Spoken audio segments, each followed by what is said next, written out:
A paz do Senhor, adolescentes! A lição de hoje não é sobre uma história do passado, é sobre você, salvos para mudar o mundo.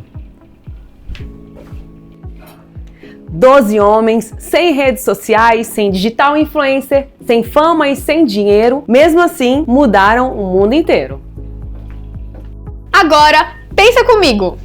Se ser cristão fosse crime hoje, teria prova suficiente na sua escola para te condenar? É por isso que hoje vamos descobrir que Deus não nos chamou só para sermos salvos, mas para transformar o mundo onde estamos. Então, para começarmos, vamos orar? Senhor amado eterno Deus, ó Pai, te dou graça, Senhor, por essa aula que se inicia. Eu te agradeço, ó Pai, porque eu sei que o Senhor falará poderosamente aos nossos corações e daqueles que nos ouvem. Em nome do seu Filho amado Jesus. Amém. Então, vem comigo! Pais adolescentes, hoje o texto bíblico se encontra em Marcos 16:20. E eles, tendo partido, pregaram por todas as partes, cooperando com eles o Senhor, e confirmando a palavra com os sinais que seguiam. Amém. E essa, adolescentes, foi a nossa leitura bíblica de hoje. Tchau! E aí, adolescentes, você já parou para pensar se uma pessoa comum como nós pode mudar o mundo? Pois muita gente acha que mudar o mundo é só um político, um famoso, ou alguém que tem muito dinheiro que pode fazer isso. Mas Deus mostrou na sua palavra que Ele sempre usou pessoas simples, jovens, pessoas improváveis para mudar o mundo. Será que Deus não quer usar você para mudar o mundo? Deus não chama super-heróis. Deus transforma pessoas comuns em pessoas capazes de mudar o mundo. E ser cristão é muito mais além do que você ir aos cultos. Crer em Jesus é manifestar a sua fé de forma intencional, na sua maneira de viver. A igreja primitiva entendeu que fé não é algo para ficar guardado só em casa. Você precisa manifestar isso na rua, na sua escola, no seu trabalho, com os seus familiares e com os seus amigos. O mundo mudou, mas a missão de Jesus é a mesma. A gente vive num mundo rápido, conectado, cheio de opiniões e pressões. Todo mundo quer se encaixar, mas a Bíblia nos convida a viver diferente. Nessa lição, vamos descobrir que seguir a Jesus não é fugir do mundo, mas influenciar o mundo com atitudes, escolhas e amor verdadeiro. Ser diferente não é vergonha, é propósito. Desde o início, a igreja nasceu com uma missão. Teologicamente, a igreja não existe apenas para se reunir, mas para testemunhar. Jesus salvou pessoas para enviá-las ao mundo. A salvação nunca foi um fim em si mesma, mas o começo de uma missão. Quem é alcançado por Cristo se torna instrumento de transformação. Somos salvos não só para ir para o céu, mas para levar outros conosco. Rian, qual a diferença de um cristão que apenas vive no mundo e de um que realmente muda o mundo? Então, um cristão que apenas vive no mundo é um cristão que ele vai até na igreja, mas ele não influencia as pessoas. Ele não faz um chamado que Jesus diz, que é ir de pregar o evangelho. Ele não prega o evangelho, ele retém só para si. Já diferente de um cristão que ganha o mundo, como ele leva o evangelho como a nossa igreja. Faz evangelismo nas ruas, a gente quer que as outras pessoas também conheçam o evangelho que a gente carrega. Arthur, qual a diferença de um cristão que apenas vive no mundo e de um que realmente muda o mundo? A diferença é que um cristão que apenas vive no mundo, ele não faz a diferença. E de quem muda o mundo, ele faz o máximo para poder espalhar o evangelho e mudar o mundo. Quando você pensa em igreja, o que vem à sua cabeça? A igreja primitiva começou em Jerusalém, mas não como em prédio, e sim com pessoas. É comum você pensar em construção, mas na verdade eles eram igrejas por quê? Porque eles oravam juntos, eles aprendiam a palavra juntos, eles ajudavam uns aos outros, eles viviam em comunhão. Tudo que eles faziam juntos. A igreja nasceu viva, ativa, cheia do Espírito Santo. Desde o começo, a missão da igreja não foi de se esconder, mas impactar. Igreja não é lugar, é gente transformada. Eles não eram perfeitos, mas eram unidos. A Bíblia nos mostra que eles compartilhavam tudo o que tinham uns com os outros. Quando alguém sofria, ninguém ficava sozinho. E essa união chamava a atenção das outras pessoas. Não era só o que eles falavam, mas como eles viviam. O amor entre eles era o maior testemunho. Uma igreja unida faz a diferença em um mundo dividido. Seguir a Jesus nunca foi fácil. A igreja primitiva foi perseguida, criticada e rejeitada, mas a história mostra que eles não recuaram. Pelo contrário, quanto mais pressão sofriam, mais a fé se espalhava. Um líder da igreja antiga, chamado Tertuliano, escreveu uma frase célebre ao Império Romano: "O sangue dos mártires é a semente." Eles entenderam que ser cristão não é fazer parte da maioria, mas permanecer firme, mesmo quando o mundo diz não. A perseguição não parou a igreja, ela fortaleceu, provando que uma fé verdadeira é inegociável. O crescimento da igreja não veio da força humana. Teologicamente, a igreja cresce porque é obra de Deus e Ele é soberano sobre toda a história. O Espírito Santo capacita e sustenta a missão, usando até as crises a nosso favor. Observem a providência divina. A perseguição em Jerusalém forçou a chamada diáspora, que espalhou os cristãos pelo mundo. O que parecia uma derrota tática virou uma estratégia divina. Deus usou esse momento para levar o evangelho a lugares que, em tempos de paz, talvez nunca fossem alcançados. Quando Deus está no controle, até a dificuldade se torna um veículo para a missão. Você vai sair da zona de conforto hoje, amém? A igreja primitiva vivia grandes milagres, um verdadeiro avivamento. Você vai olhar para o seu coração agora e vai ficar inconformado. Pergunte a você mesmo, aonde estão os milagres de hoje? Será que existe alguém esperando você passar, como esperavam Pedro passar, porque até sua sombra curava? Como está a sua vida com Deus? Você está vivendo o sobrenatural ou só está observando de longe?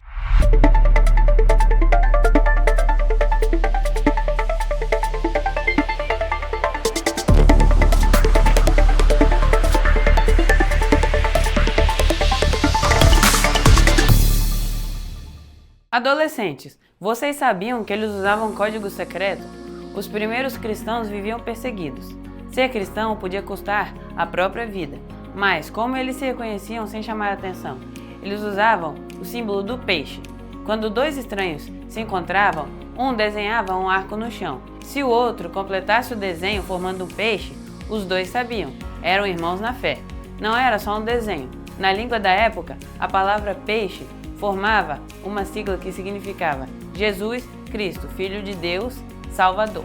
Era uma senha de fé e muitas vezes uma decisão entre viver ou morrer. Você sabia que o nome cristão começou como bullying? Hoje a gente fala, sou cristão, com orgulho, mas no começo não era bem assim. O nome surgiu na Antioquia como um apelido ofensivo. As pessoas chamavam os discípulos de pequenos cristos, ou imitadores daquele Cristo. Era bullying. Mas você sabe o que eles fizeram? Em vez de se ofender, eles assumiram o nome. Eles transformaram zombaria em identidade. O que era ofensa virou honra. Por quê? Para eles, parecer com Jesus era o maior elogio possível. Você sabia que o Império construiu a pista para o Evangelho? O Evangelho se espalhou rápido. E isso não foi por acaso. O Império Romano construiu mais de 80 mil quilômetros de estradas pavimentadas, chamados de vias romanas. O objetivo era militar, mover exército, mas Deus tinha outro plano.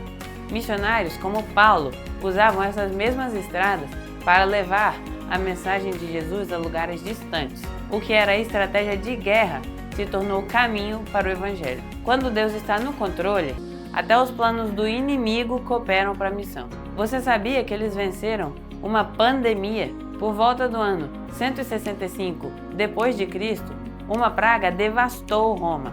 O medo tomou conta da cidade. Muitas pessoas abandonavam até os próprios parentes doentes nas ruas e fugiam para salvar a própria vida. Mas os cristãos fizeram o contrário. Eles ficaram, cuidaram dos doentes, deram água, comida e atenção, mesmo correndo o risco de morrer. Esse amor chocou o império e fez muita gente perguntar: que Deus é esse que ensina a amar desse jeito? E foi assim que a igreja nasceu. Não pela força, mas pelo amor.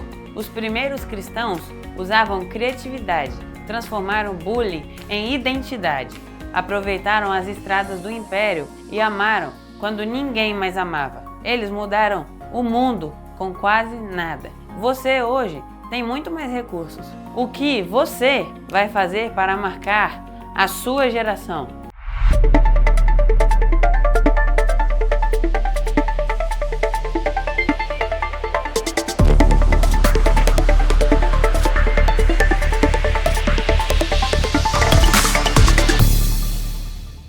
Nós iniciamos falando que não precisa ser famoso, ter dinheiro, rico para mudar o mundo. Não precisa também ser adulto para mudar o mundo. Em Atos, a Bíblia vai mostrar que aqueles verdadeiros cristãos mudavam o mundo, mudavam o ambiente onde eles viviam. E eles não mudavam com protesto ou confusão, mas com atitudes. Quais atitudes eram essas? Amor, respeito, honestidade e ajuda ao próximo. Na escola, na igreja, onde você estiver, você pode mudar o mundo quando você escolhe fazer o que é certo. Você está transformando o mundo ao seu redor. Ser cristão não é só falar de Jesus, é viver como Jesus. E você já reparou que tem gente que todo mundo gosta de estar perto? A Bíblia diz que os primeiros cristãos caíam na simpatia do povo. Mas por quê? Porque eram educados, respeitavam as pessoas, tratavam bem, ajudavam e não tratavam ninguém com desprezo. A evangelização se torna convincente quando o amor de Cristo muda a forma como tratamos as pessoas. O cristão não é chato, não é arrogante, não é briguento. Pelo contrário, é alguém que vive como Jesus. Espalha paz, alegria, seu jeito mostra quem você serve. E você pode se perguntar, mas o que isso tem a ver comigo hoje? Tudo. Viver em um mundo melhor começa com pequenas atitudes. Não praticar bullying, respeitar os seus pais e professores,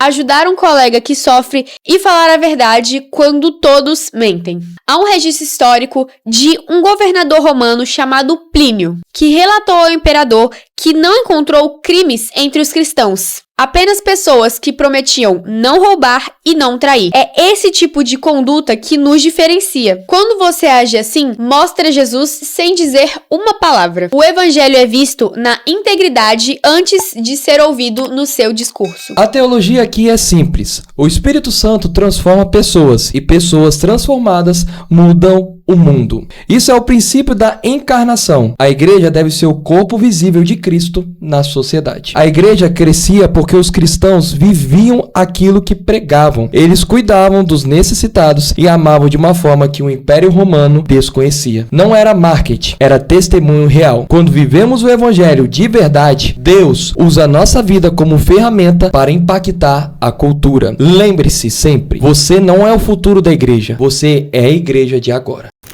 Pronto, grupo de história fechado. Eu, você, Júlia e Marcos. Time perfeito, nota 10 fácil. É um grupo seguro. Seguro? É o melhor grupo da sala. Ué, por que você está com essa cara? Não quer fazer com a gente? Eu quero, mas eu lembrei da lição de domingo. Lembra que os discípulos queriam ficar só em Jerusalém? Lembro, mas o que isso tem a ver? Jerusalém era confortável, amigos, tudo organizado. Ninguém incomodava, mas Jesus mandou ir pra fora. Tá, Thiago, mas isso aqui é um trabalho da escola, não uma missão. Então, olha ali, o Ricardo, ele é um aluno novo. Ele está sozinho faz dias. Ah, mas ele é muito quieto, deixa ele na dele. Nosso grupo é a Jerusalém, Pedro, confortável e seguro.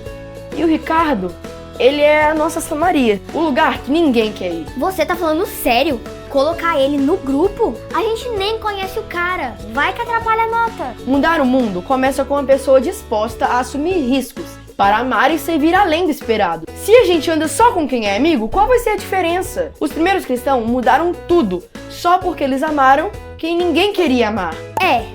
Sair do conforto é complicado. Sempre dá medo de ficar um clima estranho. Os discípulos também tiveram medo, mas eles foram mesmo assim. Então, a gente ficar só nessa Jerusalém não vai sair dela. Tá bom, você venceu. Mas você começa a conversa. Fechado, vamos lá. Quem de vocês gosta de sair da zona de conforto? Provavelmente ninguém gosta, não é verdade? Mas seguir a Jesus nunca foi sobre conforto foi sobre propósito. Os discípulos, eles tiveram que sair de algum lugar confortável para anunciar o evangelho. Hoje, sair da zona de conforto, a gente poderia falar que é você começar a evangelizar um amigo seu, orar por alguém que está fazendo mal para você, te perseguindo. É muitas das vezes não deixar de pregar quando todos se calam diante de uma situação. Quem segue Jesus não fica parado. Evangelizar não é subir num púlpito, é viver de forma diferente. É no seu jeito de falar com seus pais, na sua maneira como você age com seus irmãos, como você trata os mais velhos. Às vezes você nem percebe, mas sempre tem alguém te observando. E quando você vive como um cristão de verdade, você já está mostrando Jesus sem citar nenhum versículo. Seu comportamento pode afastar ou aproximar alguém de Jesus. O mundo que Jesus quer alcançar começa na sua rotina, na sua escola, em casa, na vizinhança, nas redes sociais e em jogos online. A Bíblia nos chama de embaixadores de Cristo. Isso significa que onde você pisar, você representa o reino de Deus. Não dá pra falar de amor e viver no pecado, ou falar de Jesus e agir igual todo mundo. Francisco de Assis já dizia: pregue o evangelho em todo o tempo. Se necessário, use palavras. Quando você escolhe ser diferente e íntegro, Deus usa a sua vida para alcançar outros. Em um mundo de cópias, você pode ser a única Bíblia que alguém vai ler. Adolescentes, a igreja cresce quando o evangelho sai das quatro paredes. Em Atos dos Apóstolos, vemos o conceito do sacerdócio universal, onde cada cristão comum levava a palavra por onde passava, não apenas os apóstolos. O crescimento veio pela obediência. Um fato interessante é que o livro de Atos termina no capítulo 28 sem um ponto final. Isso sugere que a história continua sendo escrita por nós até os dias de hoje e até a volta de Cristo. O Espírito Santo continua capacitando pessoas comuns para viverem esse capítulo 29 de Atos. Deus não chama os capacitados, Ele capacita os escolhidos que estão disponíveis.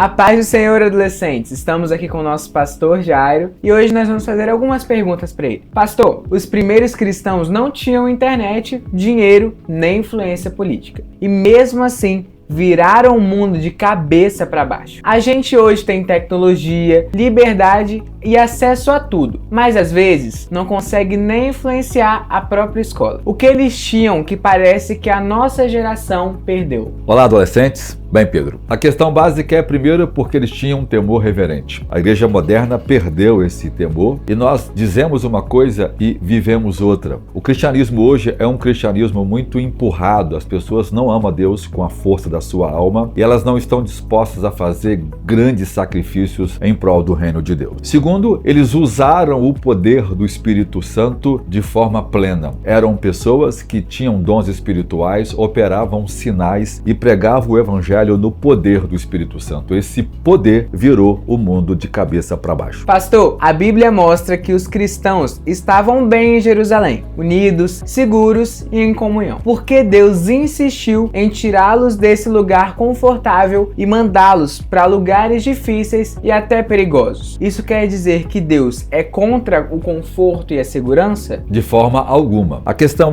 é a prioridade que vivemos. É mais importante pregar o evangelho do que viver o conforto e a segurança. Sempre que a gente se propõe a fazer a obra de Deus, nós sempre nos colocamos em perigos, mas Deus sempre vai nos guardar. A questão porque Deus tirou o povo de Jerusalém é porque muitos outros lugares precisavam ser evangelizados. A igreja moderna vive confortavelmente em templos, regados a ambientes coloridos e ar-condicionado, em muito conforto e luxo, mas ela não tem o compromisso em testemunhar para aqueles que precisam do evangelho nos valados, nas favelas, nas ruas e onde as pessoas precisam ouvir o evangelho. O que diferencia a igreja verdadeira é que ela é impulsionada pelo Espírito Santo a viver o evangelho também fora das paredes. E esta igreja está disposta a sacrificar todo o conforto que ela tem para fazer a vontade de Deus. O que temos hoje é uma medida de sacrifício menor. Nós não estamos dispostos a abrir mão do tempo, dos nossos investimentos, investimentos, dos nossos estudos, às vezes, para poder fazer uma única coisa: pregar o evangelho a Jesus Cristo. Houve um tempo em que os jovens moravianos se vendiam como escravos a fim de pregar o evangelho para escravos que trabalhavam em ilhas distantes, aonde nunca haveria ninguém para pregar o evangelho. Então eles se vendiam como escravos, eles viravam escravos e assim para o resto da vida seriam escravos, simplesmente para poder pregar o evangelho para aquelas pessoas que não teriam acesso à mensagem do evangelho. Pastor, quando os cristãos eram perseguidos ou enfrentavam doenças e crises, não revidavam e nem fugiam. Pelo contrário, cuidavam até dos seus próprios inimigos. Sendo bem sincero, isso não parece fraqueza? Porque amar quem nos odeia é, na visão cristã, a forma mais poderosa de mudar o mundo. Bem, o amor aos inimigos é um princípio que o próprio Deus estabeleceu por meio de Jesus. Jesus nos amou mesmo quando nós éramos inimigos de Deus. Então, amar os nossos inimigos é imitar a Jesus, que é o nosso mestre. Não é fraqueza, pelo contrário, é um sinal de muita força, porque você vence a si mesmo. Diz a Bíblia que aquele que vence uma cidade com armas e não vence a si mesmo é fraco. Então a verdadeira força é vencer o nosso egoísmo, vencer o nosso sentimento de vingança e de autojustiça e fazer o bem e ajudar aqueles que nos perseguem, nos caluniam e nos querem mal. Muitos adolescentes que estão assistindo querem fazer a diferença, mas se sentem sozinhos ou têm medo de sofrer a rejeição na escola. Que conselho o Senhor daria para quem quer começar a mudar o seu mundo já amanhã? Primeira coisa mais importante que nós deveríamos fazer de imediato é desenvolver um amor profundo por Jesus. Quando a gente ama a Jesus acima de todas as coisas, quando Ele é o nosso tudo e quando Ele torna o nosso único propósito, nós haveremos de receber o poder necessário para viver uma vida poderosa. Segundo, quem ama a Jesus está disposto a morrer por Jesus. Ou seja, quem nunca está disposto a correr riscos, a morrer por Jesus, nunca terá o poder de viver para Jesus. Quando você se entrega nesse nível, o amor de Deus envolve você, então você recebe o poder do Espírito Santo por meio da oração e das Escrituras para poder testemunhar. Mesmo que você não tenha habilidade, mesmo que você seja fraco, mesmo que você não tenha recursos, Deus dará a você o poder para atrair os pecadores a Jesus Cristo. Obrigado, pastor Jairo, por cada resposta. E esse foi o nosso Fala Pastor de hoje. Deus abençoe vocês.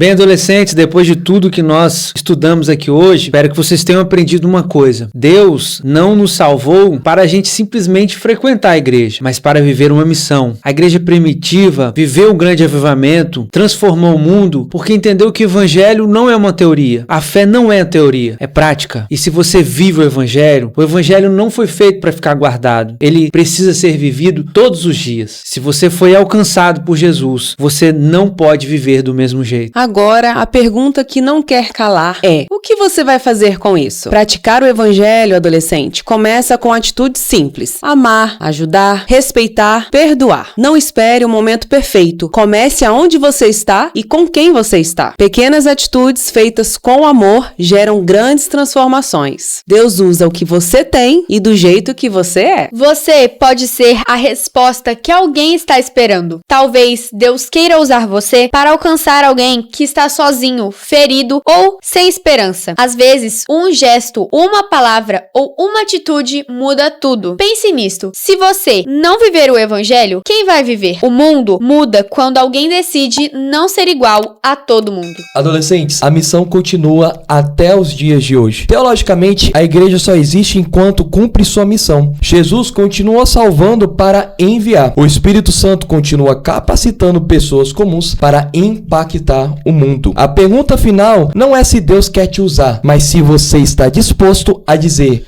eis-me aqui. Você não é o futuro da missão, você é a missão de agora.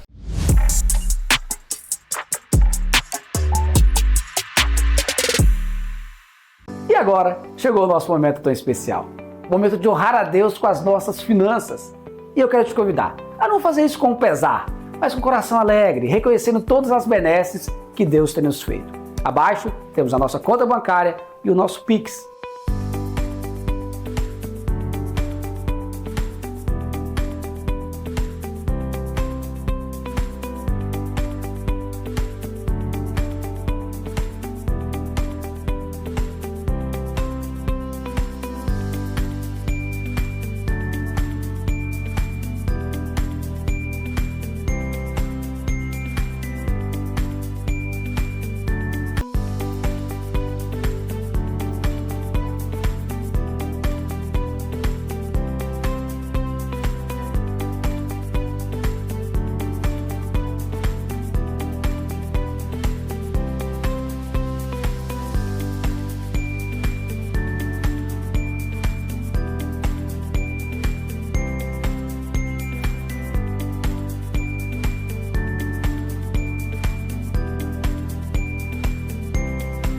Mas eu queria te convidar também para um outro projeto, o Projeto 1000 Valentes. A intenção é adquirirmos este espaço que Deus tem usado para abençoar tantas vidas e você pode ser um contribuidor dessa obra.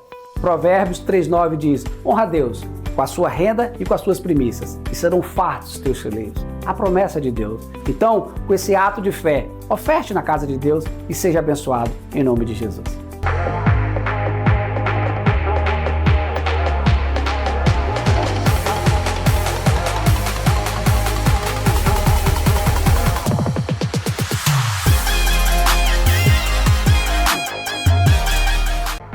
Agora, adolescentes, chegamos no momento do nosso quiz, para ver se vocês prestaram atenção na aula de hoje. Então vamos para a primeira pergunta. 1. O maior diferencial da igreja primitiva foi A. Preservar costumes judaicos antigos. B. Tornar o amor de Cristo visível e prático. C. Organizar uma estrutura religiosa eficiente.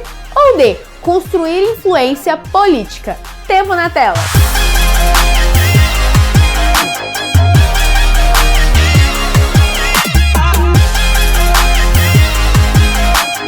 E o nosso tempo acabou. E se você respondeu a letra B, tornar o amor de Cristo visível e prático, você acertou. 2. O discipulado cristão envolve não apenas crer, mas também A. Formar grupos exclusivos de convivência. B. Reagir como a maioria reage. C. Manifestar a fé no cotidiano de forma intencional. Ou D. Defender tradições em debates públicos. Tempo na tela.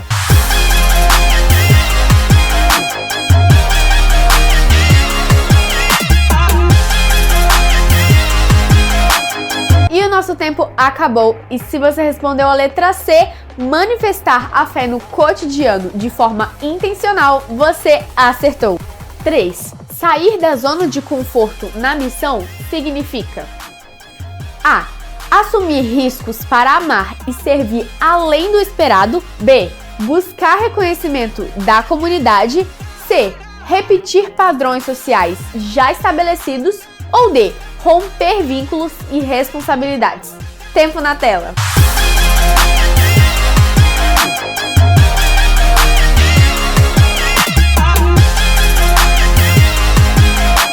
E mais uma vez, adolescentes, o nosso tempo acabou. E se você respondeu a letra A, assumir riscos para amar e servir além do esperado, você acertou. 4. A evangelização se torna convincente quando A fé se restringe ao culto. B. O amor de Cristo redefine a forma de tratar as pessoas. C. A igreja conquista seguidores nas redes. Ou D. O discurso religioso domina a conversa. Mais uma vez, tempo na tela.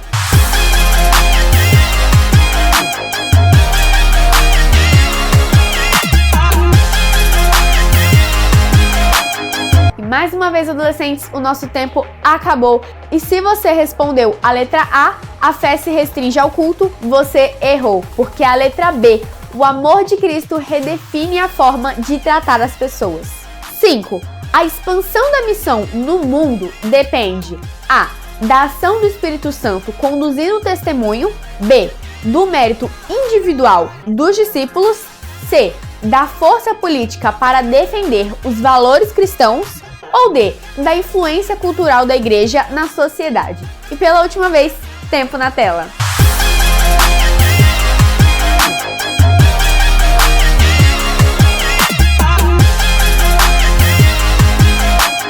E pela última vez, o nosso tempo acabou. E se você marcou a letra A da ação do Espírito Santo conduzindo o testemunho, você acertou. E esse foi o nosso quiz de hoje, adolescentes. Espero que vocês tenham aprendido um pouco mais e acertado todas as perguntas. E é isso!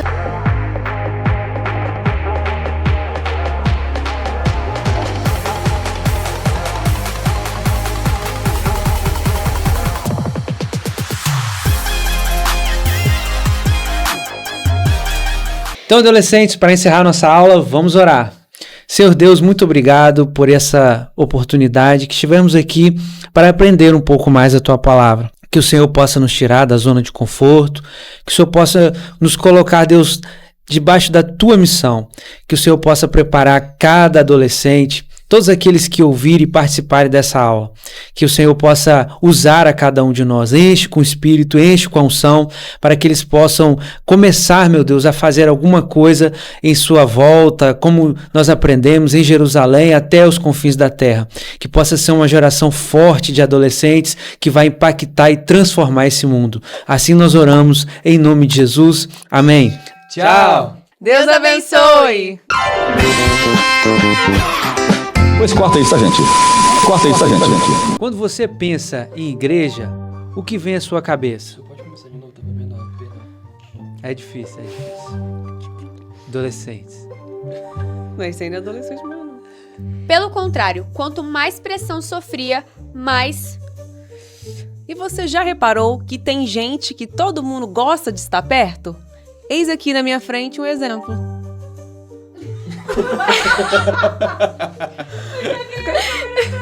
Coloca um emojizinho aí, irmãos. É verdade, né? Eu isso aqui não tá no plano. Não, todo poderoso não falei. Criador dos céus e da terra, quase orou o Pai Nosso. Não falei, eu só falo Senhor amado eterno Deus Pai. Só fala assim, Senhor amado eterno Deus Pai. É do Reginaldo, né? Todo poderoso. Todo poderoso. O todo poderoso. Não era oração, foi a confissão de fé, né? É. Amém, baixa a mena. Vamos estar orando? Não, porque tem que fechar o olho, né? Vamos estar... Tem um quadro que eu decopo o mais rápido possível da amenda. Você gosta da amenda, mas eu quando escuto a voz, eu... Cri, cri, cri, cri, cri, cri. Mas cortar isso de oração não pode cortar. Que eu oro? Se tu falar de respeito. Entendi. Mas ela nem tá orando. Que eu oro? É verdade. Hã? Pode orar. Tchau. Você falou pra gente fazer Deus abençoe, Achei que era tchau, Deus abençoe. Tá bom, então só Deus abençoe, vai. Então vai. Tá. Deus abençoe. Tchau. Deus abençoe. Que isso, Ana? Meu Deus do céu. Vamos estar falando normal também, de vez em quando? Pois corta isso, tá, gente? Corta isso, tá, gente?